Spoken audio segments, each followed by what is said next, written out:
A palavra polímeros vem do grego poli, que significa muitas, e meros, que significa partes.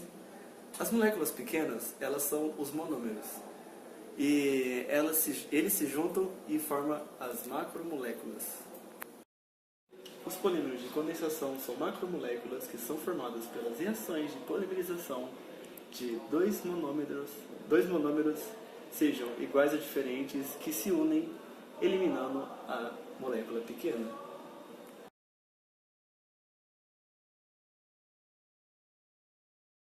Eu vou falar sobre os hidratos de carbono, ou como mais conhecido, os carboidratos.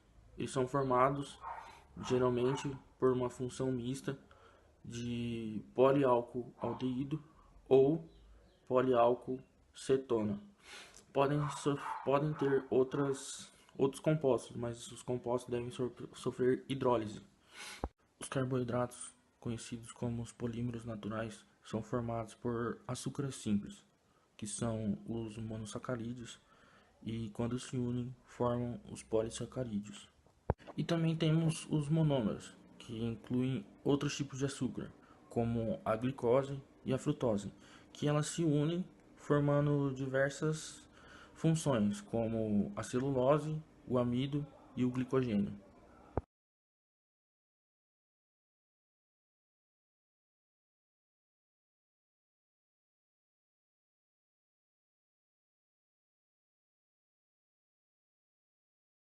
Bom, eu vou falar sobre os lipídios, mas antes de começar a apresentar, eu vou explicar o que são algumas coisas.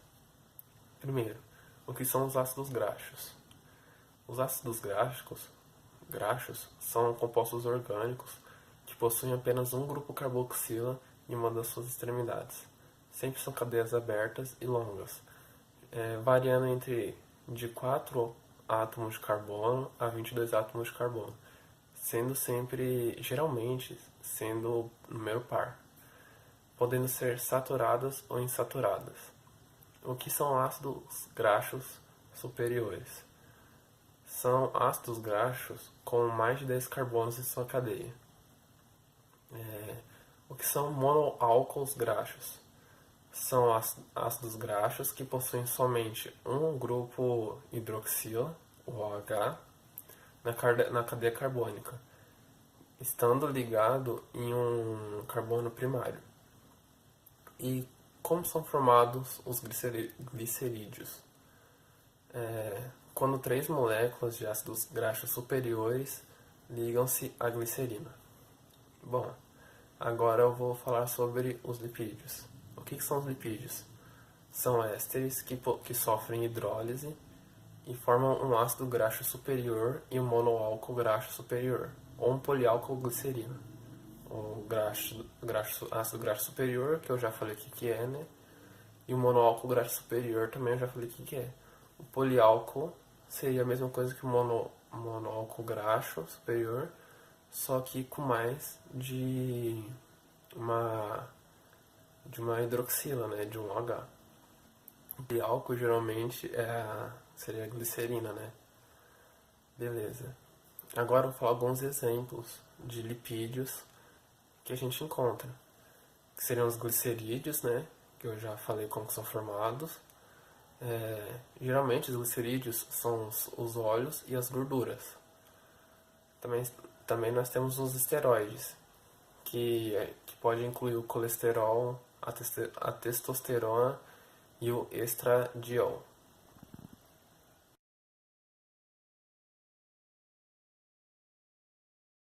Proteínas são micromoléculas orgânicas formadas pelos elementos carbono, nitrogênio, oxigênio e o hidrogênio, e eventualmente pelo enxofre, fósforos e outros cobres, e outros elementos. A proteína é o resultado da associação de duas ou mais unidades moleculares, que são chamados de aminoácidos ou peptídeos, que ainda podem ser denominadas como cadeia polipeptídica. A estrutura química básica da proteína é formada pelos aminoácidos, na quais possuem um grupo de carboxila e um grupo de amino. As proteínas podem nos ajudar nas defesas dos anticorpos, na estrutura dos nossos organismos, como os ossos, na regulação dos hormônios, no transporte da membrana muscular e da membrana celular, e também auxiliam no processo de contração muscular.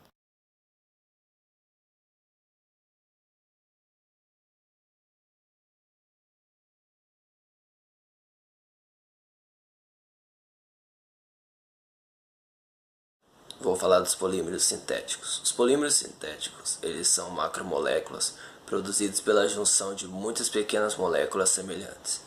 A sua organização ela pode ser de diferentes tipos, tanto por ramificação, cadeia linear ou por redes. E cada organização ela vai resultar em propriedades especiais diferentes.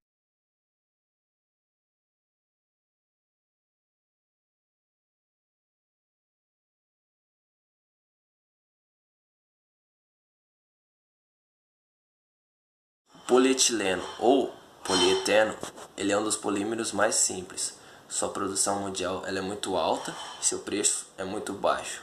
Ele é um dos plásticos mais comuns.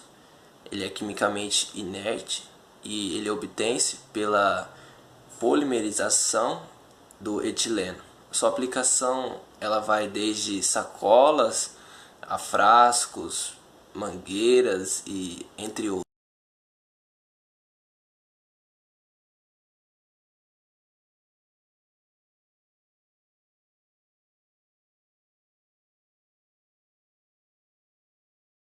O politetrafluoretileno, conhecido mundialmente como Teflon, ele é praticamente inerte, não reage com outras substâncias químicas, exceto em casos muito específicos. Possui o terceiro menor coeficiente de atrito, possui permeabilidade e, por conta disso, ele é muito utilizado em frigideiras e alguns trajes acadêmicos.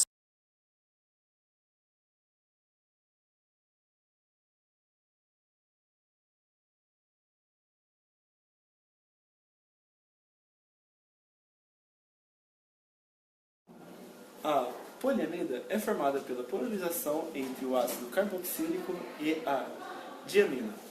O nylon 66 é o mais comum entre eles, que ele é formado pela razão entre o ácido hexanoico e o hexanodiamida.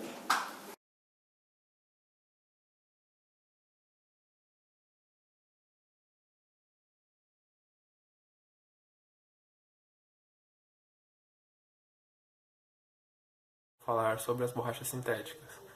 Bom, com o passar do tempo, com o excesso em utilização da borracha natural, o homem falou, eu posso reproduzir isso. Com o avanço da química também falou, tem como reproduzir.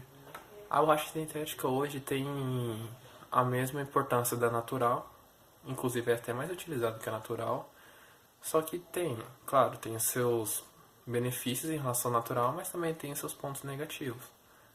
Um dos pontos negativos é porque que ela pode acabar bem mais rápido, né, do que a natural. Você utiliza ela e ela tem seu fim mais rápido. Uma das mais comuns hoje em dia são aquelas que são obtidas por meio da polimerização do acetileno. Bom, o que é a polimerização? A polimerização é uma reação química que provoca a combinação de um grande número de monômeros para formar uma macromolécula.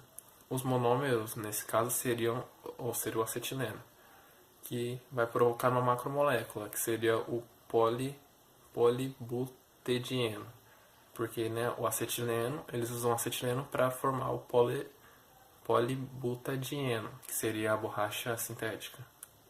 Outro exemplo também de borracha sintética é aquela que eles produzem a partir do cloropreno, que produz o policloropreno ou neopreno.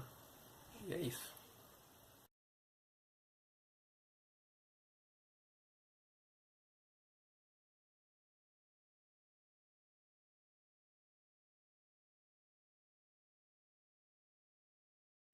Agora eu vou falar sobre o PET, ou mais conhecido como a garrafa PET. Também possui outros nomes, como Draco ou Terilene.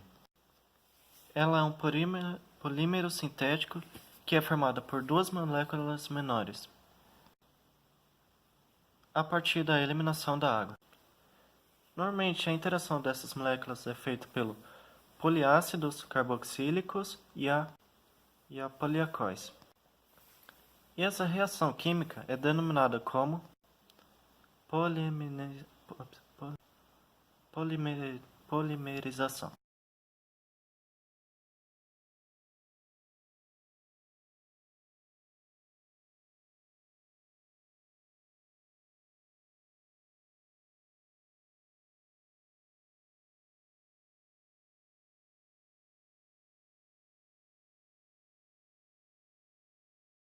O PVC é um composto formado por apenas duas coisas: o etano, que é extraído do petróleo, 43%, e 57% de cloreto de sódio, que a gente pode conseguir com sal de cozinha.